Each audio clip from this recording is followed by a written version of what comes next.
ya journal ya peuple info lingala mbote na bino nyonso to fongoli basa on leso pona kotesa bino ndenge chef de l'état Félix Antoine Tshisekedi Tshilombo azwaki maloba bongo na tribune ya 80e assemblée générale ya ONU epai wapi a plaidé pona kimia na est ya République démocratique du Congo bola na extrait ya discours na ye. La présidente, monsieur le secrétaire général,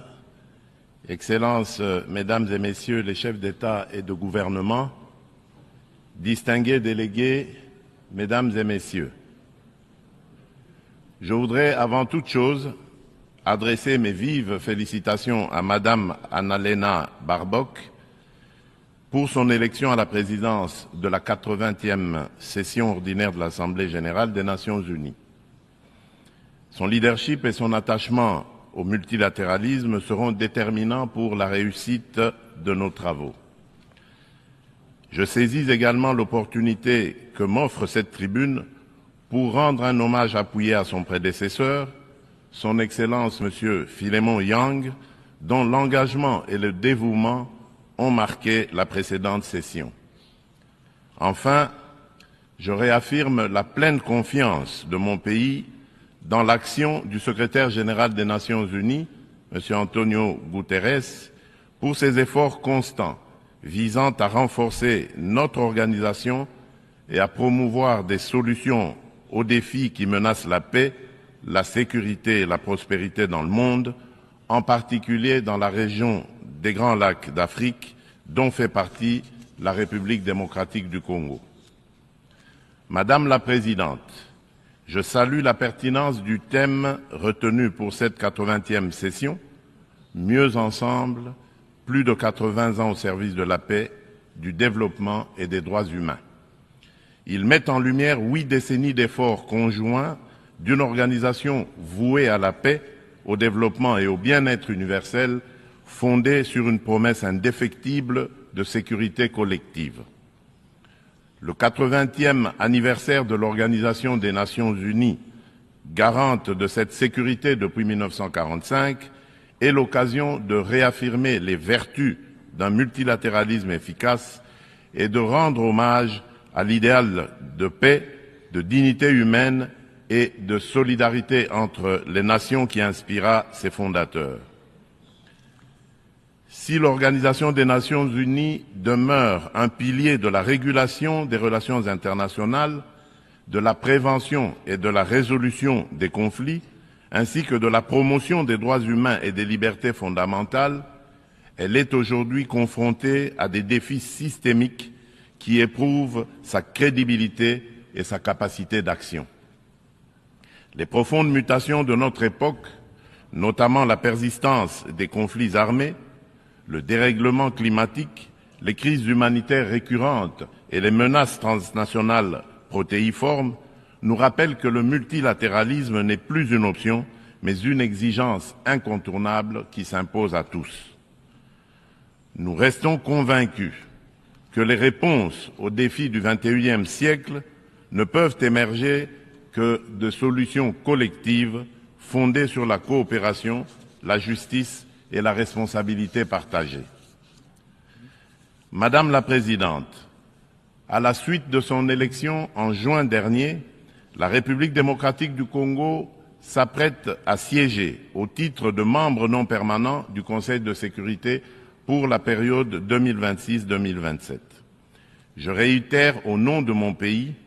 nos remerciements les plus sincères aux États membres pour la confiance et la solidarité exprimées.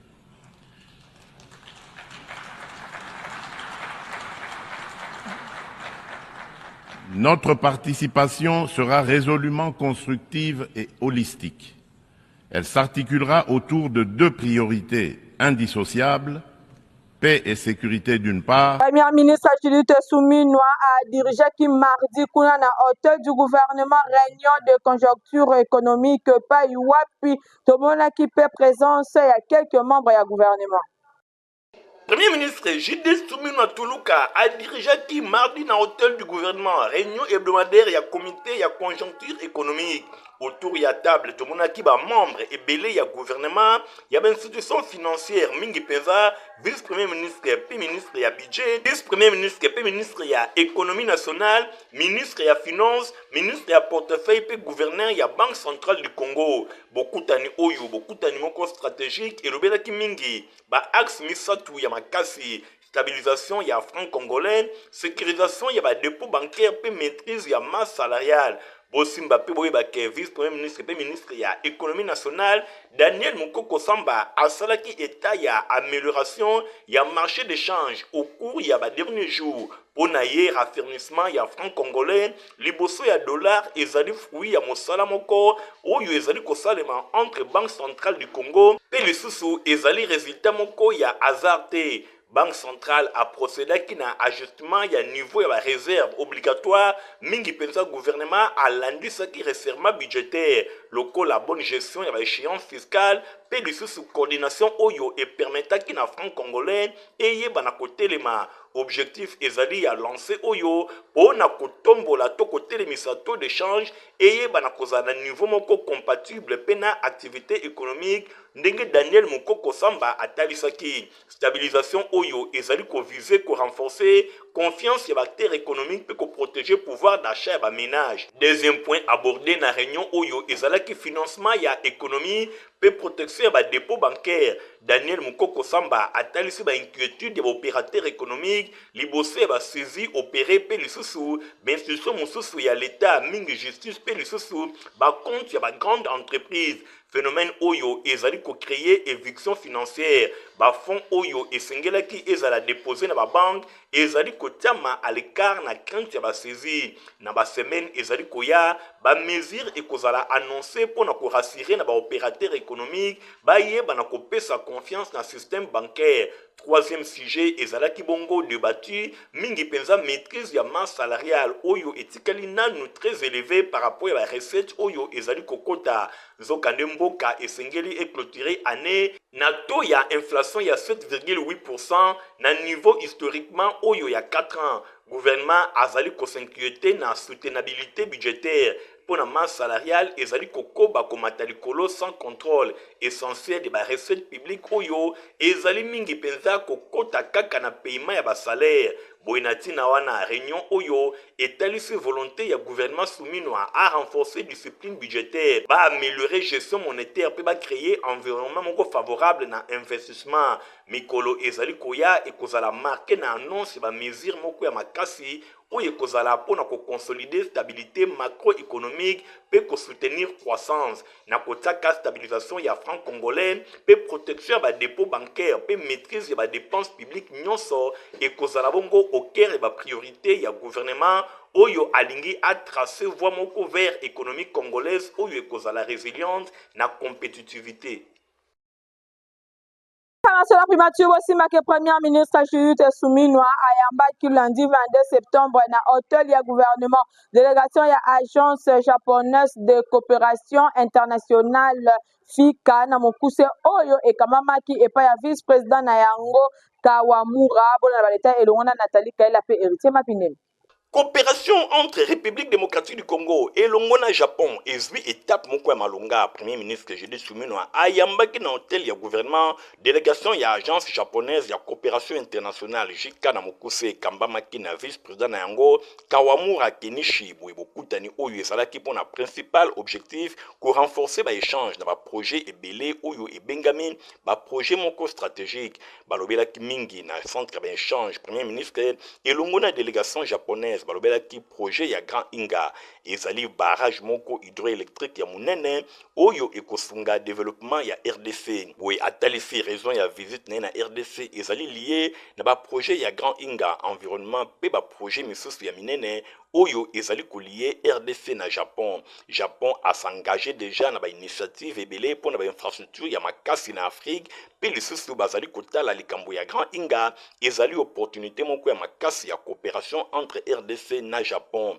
Boye yango Grand Inga oyo environnement délégation japonaise ba abordaki pe longo na premier ministre avancement ba projet misusu oyo ezali bongo en cours lokola ya santé publique ya police nationale ba secteur nyonso ezali considéré lokola essentiel essentiel pour le développement pe ko benda stabilité na RDC. Ba discutaki pe ba projet oyo ezali lié na mingi na santé. Vice-président ya Jika a profitaki na occasion na séjour na ye pour na kokumisa engagement personnel ya premier ministre Judith Suminwa pour na consolider ba relation entre Japon na RDC. Atalisi appréciation na ye na son excellence premier ministre aye bana kokoma pe na Japon we asepela ki pendenge premier ministre auti koza na Japon na occasion ya conférence internationale ya Tokyo pour na développement na Afrique. Bokutani oyo est marqué étape moko supplémentaire na coopération entre RDC na Japon pour na Kinshasa engagement ya Tokyo ezali bongo levier moko essentiel pour na réussite ya programme d'action ya gouvernement 2024-2028 oyo ezali centré mingi na transformation structurelle ya pays, amélioration de conditions de vie ya ba Congolais. Masela Seni Osimba qui est président de la commission électorale nationale indépendante Seni na mokuse mwana mboka Denis Kadima a visité Kibongo centre des opérations de sécurité ya centrale électorale site moko stratégique ezalaka kuna ezalaka bongo ciblé na ba cyber attaque bona na ba détail longo na Stéphane Skande pe Eltima Pinel. Président de la commission électorale nationale indépendante, Seni Namokuse, Denis Kadima Kazadi, a salaki visite d'inspection dans le centre d'opération, il y a sécurité, il y a centrale électorale, site moko stratégique où ils allaient régulièrement cibler la cyber attaque. Ils allaient mis en place depuis décembre 2023, centre Oyo et fonctionne à 24 heures sur 24 heures, 7 jours sur 7. La mission moko a quoi assurer surveillance et monitoring permanent, il y a trafic nion, c'est le système informatique, il y a Seni. Peut collecter des éléments sensibles où ils allaient liés na ba incident ya sécurité peut surtout qu'on répondre na temps moko réel. Président de la commission électorale nationale indépendante a talifi importance ya ko anticiper ba tentative nyonso ya intrusion pe ya ko adapter permanence ba moyen ya défense faille oyo ezali bongo ya muke kasi système na bango et koki kozala mal interprété na ba partie prenante pe opinion publique na tina wana lobi ezali impératif ya ko maintenir dispositif ya sécurité efficace ndenge a déclaré ki na visite oyo ezalaki qualifié ya routine Denis Kadima Kazadi a rappelé que Seni azali ko gérer ba données moko sensible mingi penza identité ya ba électeur pe ba résultat ya ba scrutin na tina wana exemple a il y a l'élection, il y a le 19 décembre 2023, et Zala qui a enregistré dans moins de 3422 attaques informatiques. Alors oui, Bazali Kosala régulièrement objet à tentative, il y a pénétration, et Zali ko visé mingi, ko seme confusion, peut ko altérer ba résultat. Natina wana bataki en place équipe moko ba technicien, oyo Bazali Kosala ba tâche na bango essentiel pour naye alobi kolanda évolution ya situation peut ko comprendre ba définition so, il y a équipe oyo ezali confronté. Denis Kadima Kazadi, président Seni, a évoqué qui peut ba contrainte technique pe financière alobi bazaka kana électricité ya qualité ya malongate yango ezali ko compliqué bongo mise en œuvre ya infrastructure pe ya cybersécurité performante a insisté ki mingi na nécessité ya ko disposer matériel de pointe pour na ko faire face na ba menace nyonso oyo ezali komona na ba hauteur ya ba attaque oyo bazali ko innover tango nyonso esengeli kotika la vigilance na hauteur ya ba défi ndenge Denis Kadima Kazadi asukisaki koloba.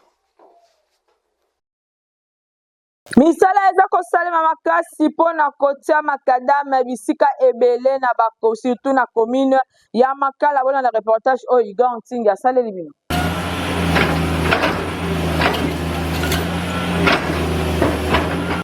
Population avandi na commune ya Makala bazali kosepela na ndenge ya kosakana te pamba te ba route secondaire ekomi mwa ebele na commune na bango bosimba awa toza na avenue Kindundu bazali kosala misala ya kotia makadam oyo ekobima na avenue université même na Kimwenza epai wapi mituka ekobanda koleka désormais kitoko ekofaciliter fluidité na ndenge ya kosakana te même tina route elengesa population ya Makala batondisa mine sengo komona ke gouvernement provincial ya ville ya Kinshasa akanisi commune na bango ya Makala oyo ezalaka vraiment na ba route secondaire te na micro ya Info Lingala journal ya peuple na passage ya ba reporter boyo kandenge population atalisi esengo na yi za chef d'avenue ngai na za chef d'avenue o ezali avenue Kindundu quartier Malala commune de Makala ezali nzela eza kosalama mpona président na biso oyo alingi Makala parce que banda 1960 makala ebaninde kozwa nzela mpona fasi beton président na biso awumela oyo aye kocouvrir makala mpo ndenge tozali boye toza na esengo mingi na komi na makala toza na nsima ya fasi beton parce que si namoni ke sur 24 commune koningana ya banzela ezali banclavement kala mingi te eza kosila yango wana omoni ke toza na esengo makasi parce que nzela oyo ya kindundu eza korejoindre na nzela ya kimwenza oyo ekenda vers yolo ekenda vers rond-point ngaba yango wana omoni ke toza na esengo mingi biso bana makala toza na nsima ya président na biso fasi beton la sepeli bandeko tondimaki te ke biso na makala un jour bakosala biso nzela ezalaki baprojet ya kala baye kosala biso nzela tosepeli topesi merci tozalaki na badifficulté ya kolongwa awa ti kobima na prince ya diversité lelo tokomi na prince na biso ya makala tokomi na elengesa donc tokomi na kimwenza en tout cas tosepeli mpenza lokola cette fois-ci bakonzi bakanisi biso surtout biso na avenue kindundu po avenue ezalaki principal ezalaki principal tolokola bakonzi basali biso nzela atuka eloko tosenga na bakonzi mosali eke eti na suka esila te mpo nzela oyo nde esalama boye facilité makambo ebele na makala bakangaka bato justement okofanda kaka boye na biso mikolo boye bakipasu ko agite liboso baloki mpe age me bakipasu age te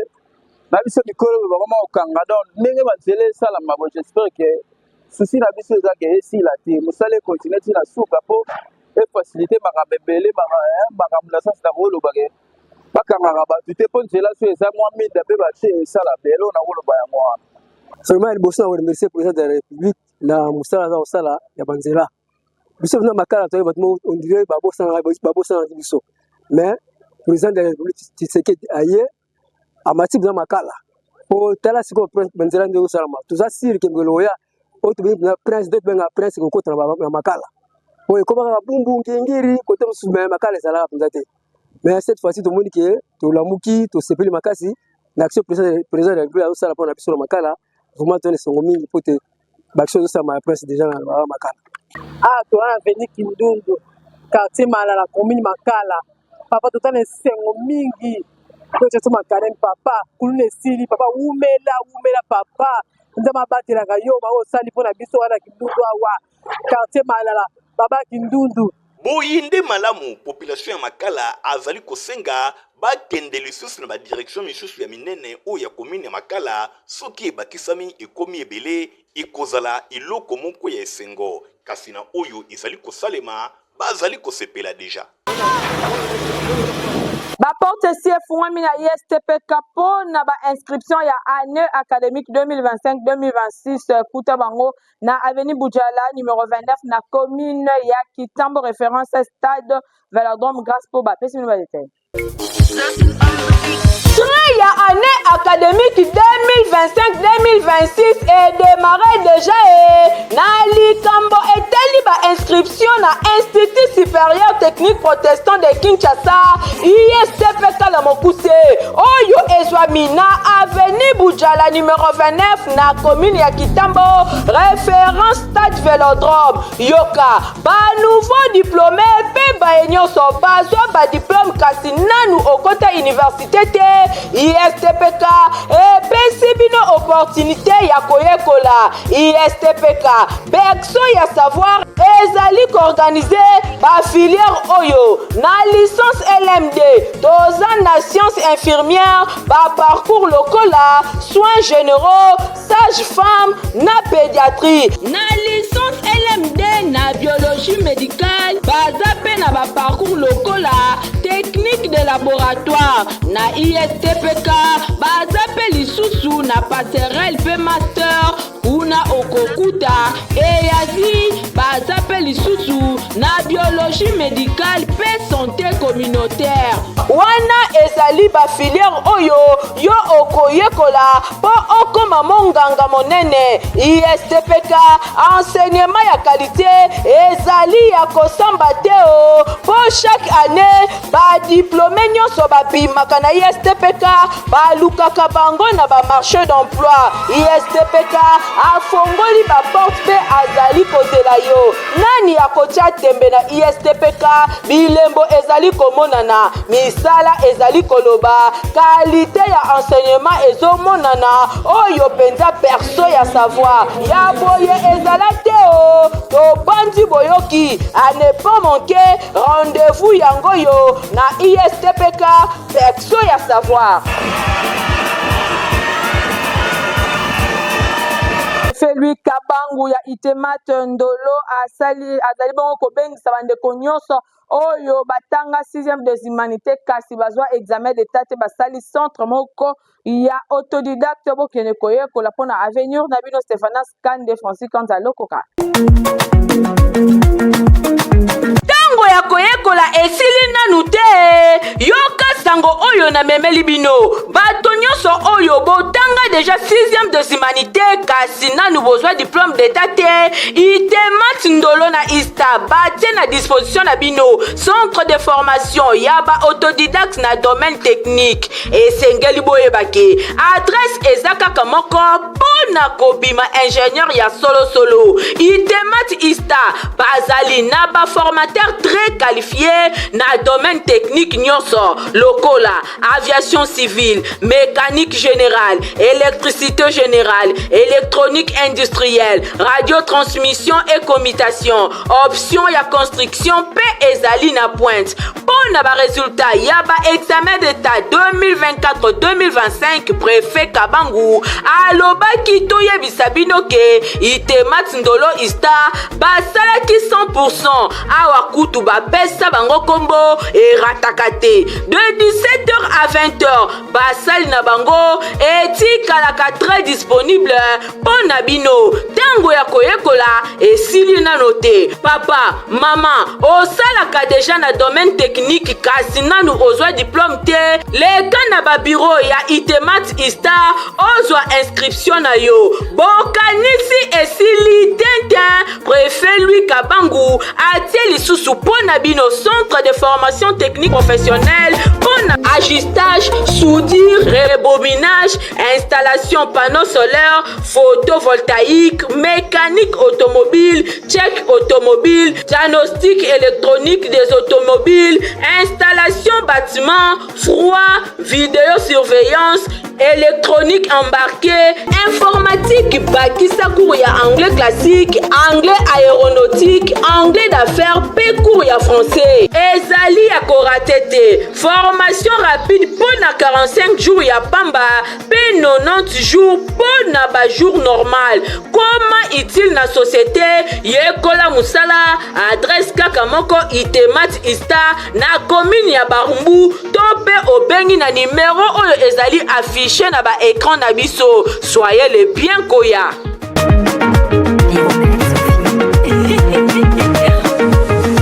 Culture clôture ya semaine de Salemaki Kitoko na complexe scolaire Mama Pemba inclus la commune ya Kisenso.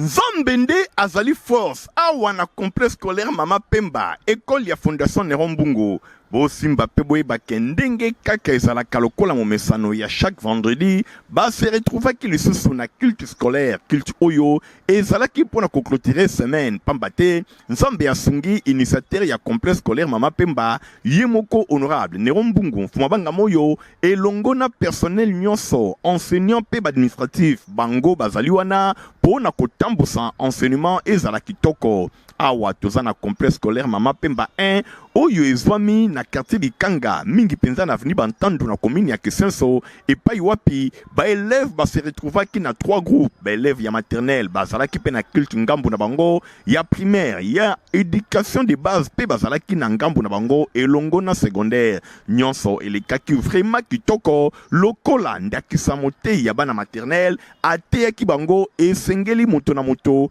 ayeba na ko se comporter na ndenge ya malamu pamba te nzambe alingi moto kaka ndenge azali. Enseignement oyo ezali kotalisa ke na complexe scolaire Mama Pemba bazali ko encadrer bana na ndenge ya kitoko, même spirituellement nyonso ezali kosalema na ndenge ya kitoko pamba te Bible elobi lakisa mwana nzela oyo esengeli alanda tango azali moke, tango akokola akobosa na yango soki moke te. Bana ya maternelle bazalaki bien enseigné epai ya mote ya mokolo.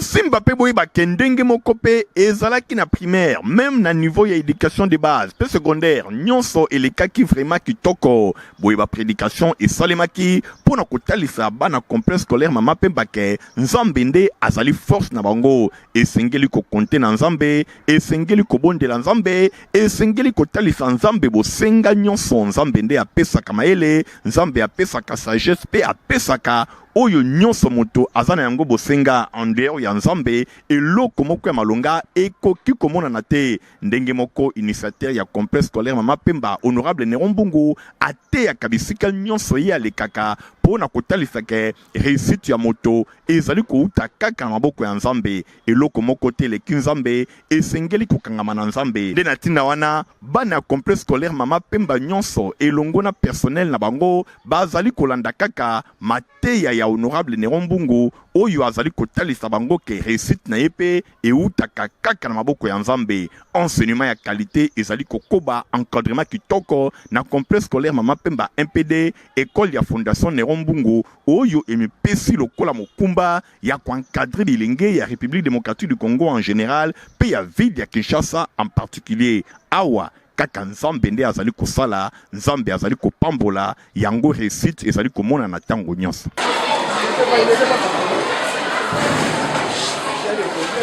Na bokambeli ya préfet des études mwana mboka Pascal Bisimwa ya Itemat Binza Delvo boyebeke basalaki mikolo eleki inauguration ya salle numérique pe bâtiment ya sika oyo ba partenaire na bango batongeli bango bono balite.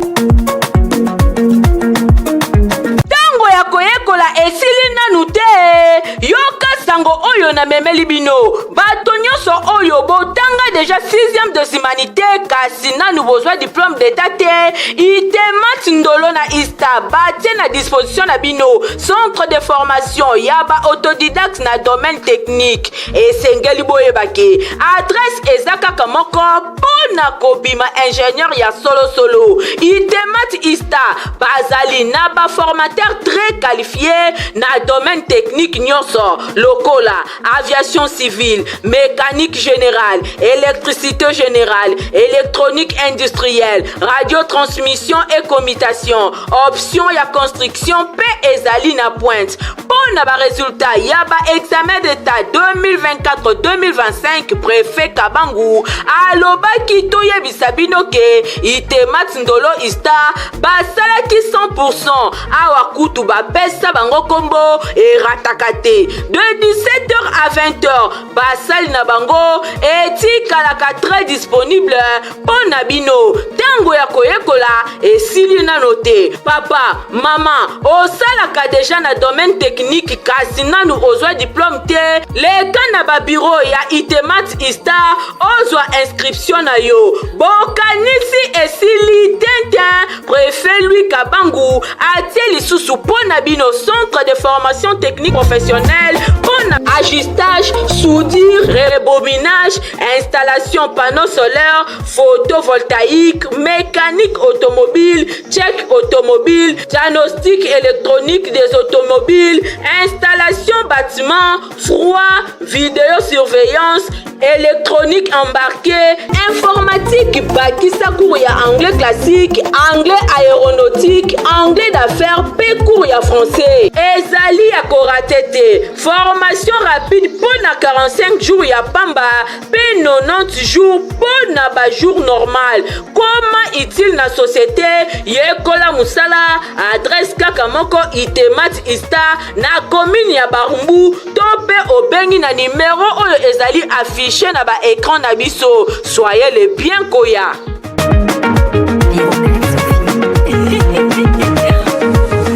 Motiva peda puta kitoko ezala mukolo yo pe okoki komela yango.